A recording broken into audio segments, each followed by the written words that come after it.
Hey guys, welcome to another video. Today I am going to talk about time travel. Time travel is one of the most used and misused tropes in science fiction.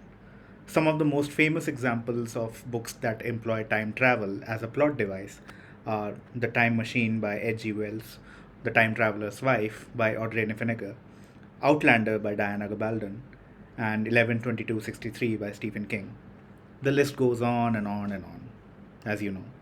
Time travel can be used to explore multiple themes like loneliness, alienation, longing, regret, perhaps even love. But let's face it, it's hard to do time travel properly because of all the rules surrounding time travel. The grandfather paradox, for example. You can't kill your grandfather because then you'd never be born to go back to kill your grandfather. You can't go back in time to fix a mistake because then that mistake would never have happened, would never have existed, to motivate you to go back in time, and many other variations of the same paradox. Writers have come up with interesting ways to bypass this paradox by conveniently introducing alternate existing timelines or multiple realities. But sometimes these solutions can be convenient or hackneyed. There's a very famous novella, This Is How You Lose the Time War, that breaks away from these conventions and doesn't rely on your usual tropes, and instead chooses to tell a love story across multiple timelines. A story told through love letters, mostly sidestepping rules that cause these paradoxes. In that novella, style is king. But the book I am going to talk about today explores time travel in perhaps the smartest and the most original way in recent times. The book is called The Other Valley, and it's written by Scott Alexander Howard, and it's his debut novel. The book is set in an isolated town, surrounded by past and present variations of the same town. The east of the town is 20 years in the future, and the west of the town is 20 years in the past. This stretches in both directions till infinity. The shared borders of these towns are securely guarded by an entity known as the Council. People from the future towns want to visit the past towns to have a glimpse of the loved ones they have lost. And these visits are sanctioned by the Council. That's the scope we're looking at, both vast and very intimate.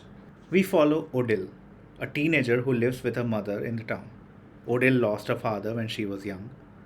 Odile is a quiet, reserved, almost studious character.